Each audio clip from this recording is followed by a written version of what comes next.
Good morning students. हम पढ़ रहे थे लक्ष्मण मूर्छा और राम का विलाप कविता,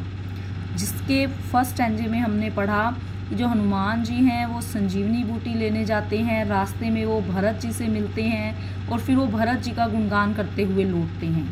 फिर इसमें जो ये सेकंड है, इसमें वहाँ का वर्णन किया है जहाँ श्री राम जी, जो लक्ष्मण जो बेहोश हैं उन्हें लेकर व्याकुल हैं, जो हनुमान जी हैं वो अभी वापस नहीं लौटे, तो वहाँ का वर्णन है इसमें। देखिए, उहाँ राम लक्ष्मण निहारी, बोले बचन मनुज अनुसारी, अर्ध राति गई कपि नहीं आयो, राम उठाई अनुज उर लायो। उहाँ मतलब वहाँ का वर्णन कर रहे हैं इसमें कवि तुलसीदास जी। वो कहते कि अभी तक हनुमान जी नहीं लौटे और जो वहाँ जहाँ पर लक्ष्मण जी मूर्छित पड़े हुए हैं, वहाँ पर जो श्री राम जी हैं, लक्ष्मण है मतलब लक्ष्मण, निहारी देख कर, कि वे लक्ष्मण जी को देख कर कहते हैं, बोले बचन, कि वे कहते हैं मनुज अनुसारी, मनुज होता है मनुष्य, अनुसारी अनुसार, कि वैसे तो जो श्री राम जी वो भगवान का रूप है, परमात्मा है, लेकिन इसमें जब वो अपने भ्राता लक्ष्मण को मूर्छित देखते हैं तो जैसे एक आम मनुष्य होता है जो ऐसे मतलब दुखी हो जाता है, तो वे भी बड़े दुखी हैं और एक आम मनुष्य की वो भांति वो कहते हैं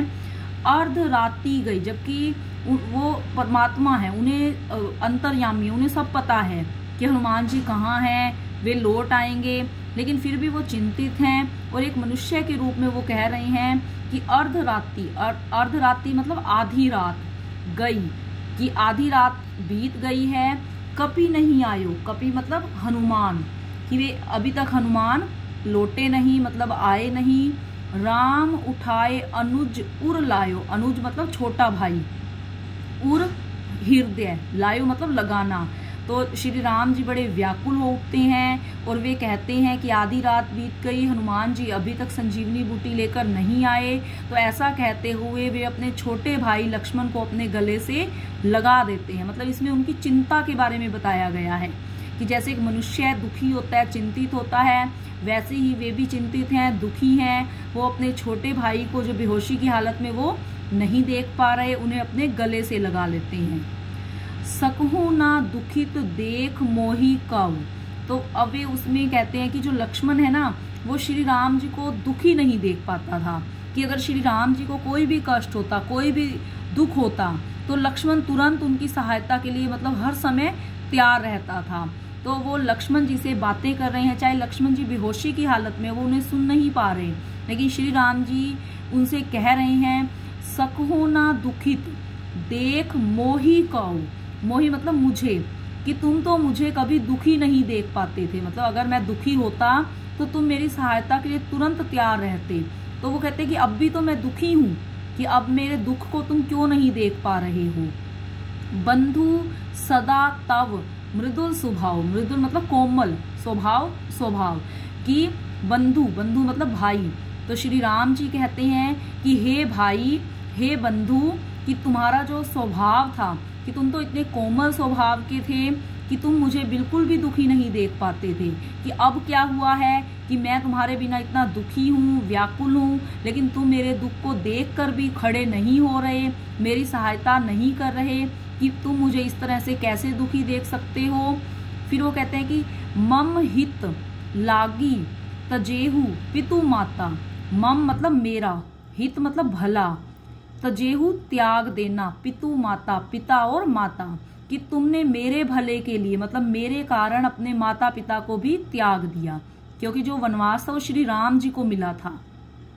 सीता उनकी पत्नी होने के नाते उनके साथ गई अपना पत्नी धर्म निभाने के लिए, लेकिन जो लक्ष्मण थे वो भी अपना सब कुछ त्याग कर, अपने माता पिता राजमहल सब कुछ त्याग कर श्री राम जी के साथ चले आए, श्री राम जी के लिए भले के लिए, मतलब कि कहीं श्री राम जी को कष्ट ना हो, कहीं वे जंगलों में जाकर, वनों में जाकर मतलब उन्हें कोई दुख ना आ जाए, तो उनके फायदे के लिए। तो श्री राम जी कहते हैं कि तुम तो मेरे ही कारण, तुमने अपने माता पिता को भी त्याग दिया, तुम मेरे कारण मेरे साथ चले आए। सहेहु विपिन हिम आतप बाता, सहेहु मतलब सहन करना, विपिन जंगल, हिम आतप बाता, हिम मतलब सर्दी आता मतलब गर्मी और बाता मतलब हवा तूफान, क्योंकि अब राजमहल के सुख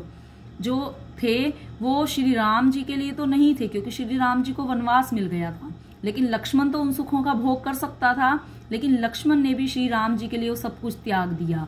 कि उन्होंने अपने माता पिता को त्याग दिया, वो राजमहल के सुखों को त्याग दिया और वो जंगल में उनके साथ आ गए। और जंगलों में सर्दी, गर्मी, हवा, तूफान मतलब कई तरह की कठिनाइयों का सामना करना पड़ता है, और ये सारी कठिनाइयां उन्होंने श्री राम जी के साथ रहकर सहन की।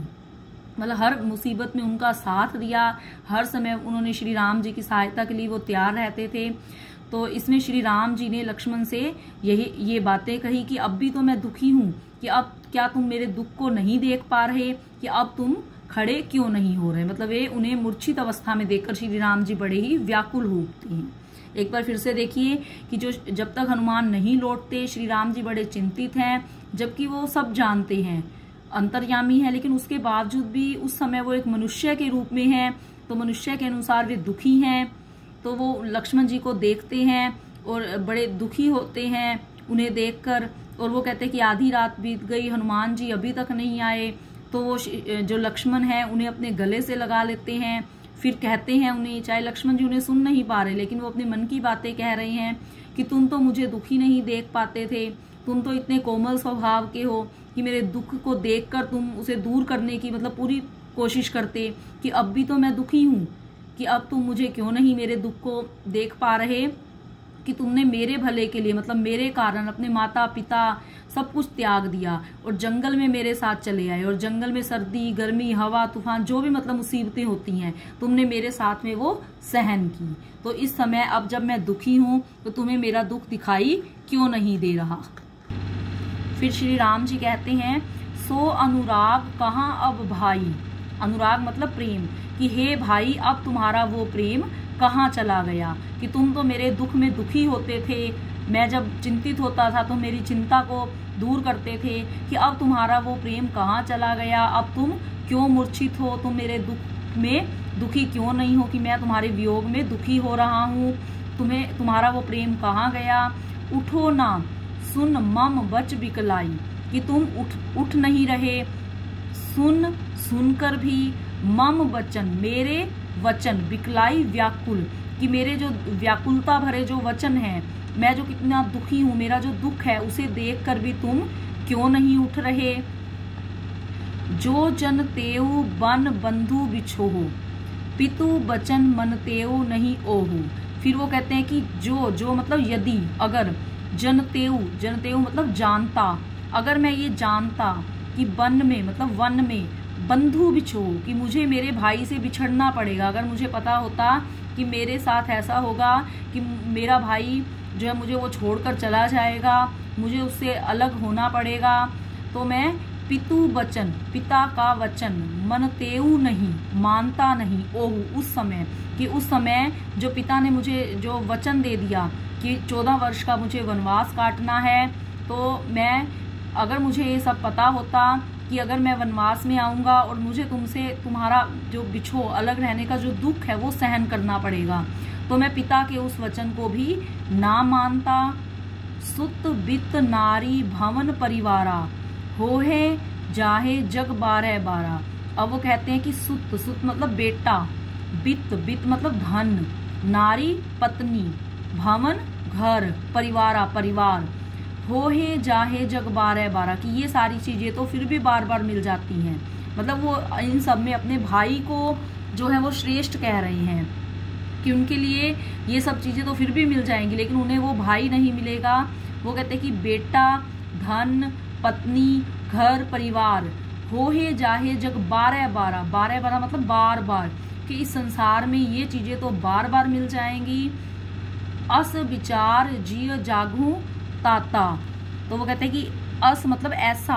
विचार कर, सोच कर, जिय मतलब जिय जागो, कि जाग जाओ, ताता मतलब भाई, कि हे भाई, कि मेरे लिए सारी चीजें मतलब कोई महत्व नहीं है, कि मेरे लिए तुम महत्वपूर्ण हो, ये सब सोच कर तुम जाग जाओ, ये चीजें तो फिर भी मुझे मिल जाएंगी, लेकिन तुम्हारे जैसा भाई नहीं मिलेगा, ऐसा सोचकर तुम जाग जाओ। मिलहो ना जगत सहोदर भ्राता, कि फिर दोबारा से सहोदर भ्राता सगा भाई, मतलब राम जी इसमें ये कह रही हैं कि मैं तुम्हें अत्यधिक प्रेम करता हूँ और मैं तुम्हारे बिना अपना जीवन नहीं जी सकता, तो मेरे बारे में सोचकर तुम जाग जाओ और मिलत ना जगत सहोदर भ्राता, कि ऐसा सगा भाई जो इतना अत्यधिक प्रेम करने वाला हो ऐसा तुम्हें दोबारा नहीं मिलेगा। मतलब इसमें वो यही कह रहे हैं कि हे लक्ष्मण, जो मूर्छित पड़े हुए हैं, जो उन्हें सुन नहीं पा रहे लेकिन फिर भी वे अपने मन की बातें कह रहे हैं, कि तुम जाग जाओ। कि फिर वो कहते हैं कि जथा पंख बिनु खग अति दीना, वो इसमें वो एग्जाम्पल देते हैं एक पक्षी का, एक सांप का और एक हाथी का, कि जैसे जो पक्षी है उसका पंखों के बिना कोई महत्व नहीं है, सांप है उसका मणि के बिना कोई महत्व नहीं है, हाथी है उसका सूंड के बिना कोई महत्व नहीं है। तो वो इसमें यही बता रहे हैं कि श्री राम जी वो लक्ष्मण के बिना उनका कोई महत्व नहीं है। तो वो कहते हैं कि जथा, जथा मतलब जैसे, पंख बिनु खग, पंख के बिना पक्षी, अति दीना बहुत गरीब हो जाता है, बहुत लाचार हो जाता है, क्योंकि अगर पंख ही नहीं है तो वो उड़ेगा कैसे। मणि बिनु फन, फन मतलब सांप, और जो सांप है वो मणि के बिना, अगर उसमें मतलब वही नहीं है, मणि नहीं है उसके पास, तो वो उसके जीवन का कोई महत्व नहीं। करीबर, करीबर हाथी, करहीना, कर मतलब सूंड, सूंड हीना बिना, कि जैसे पक्षी का पंखों के बिना वो बहुत लाचार हो जाता है, सांप मणि के बिना, और जो हाथी वो सूंड के बिना, उनका कोई महत्व नहीं। उसी प्रकार से वो कहते हैं अस मम जीवन बंधु बिन तोही, अस मतलब ऐसा, मम मेरा जीवन, बंधु बिन तोही, हे बंधु हे भाई, बिन तोही बिना तुम्हारे, कि मेरा जीवन भी ऐसा ही है जैसे एक पक्षी का बिना पंखों के, एक सांप का बिना मणि के और एक हाथी का सूंड के बिना होता है, कि अगर तुम चले गए तो मेरा जीवन भी वैसा ही हो जाएगा। जो जड़ दैव जियावै मोही, वो कहते हैं कि वैसे तो मैं तुम्हारे बिना जीवित ही नहीं रहूंगा, फिर भी अगर जड़ दैव, जड़ मतलब कठोर, दैव होता है भाग्य, कठोर भाग्य मतलब किस्मत, जियावै मोही, जियावै मतलब जीना, जीवन, मोही मतलब मुझे, कि वैसे तो मैं तुम्हारे बिना जीवित रहूंगा ही नहीं, कि अगर तुम नहीं रहे तो मैं भी नहीं रहूंगा, लेकिन फिर भी अगर मेरा कठोर भाग्य मुझे जीवन देता है, मतलब अगर फिर भी मेरा अभी जीवन तुम्हारे बिना लिखा है, तो वो जो जीवन है वो मेरा बिना पक्षी जो पंख के बिना है, बिना सांप जो मणि के बिना सांप है, जो हाथी है वो सूंड के बिना है, जैसे उनका कोई महत्व नहीं होता, उसी प्रकार से मेरा जीवन हो जाएगा। तो इसमें जो श्री राम जी हैं वो अपने मूर्छित जो भाई लक्ष्मण हैं उनसे वो ऐसे बात कर रहे हैं कि मतलब कहने का है कि वे अपने भाई के जो अलग रहने का जो दुख है वो उसे सहन नहीं कर पाएंगे।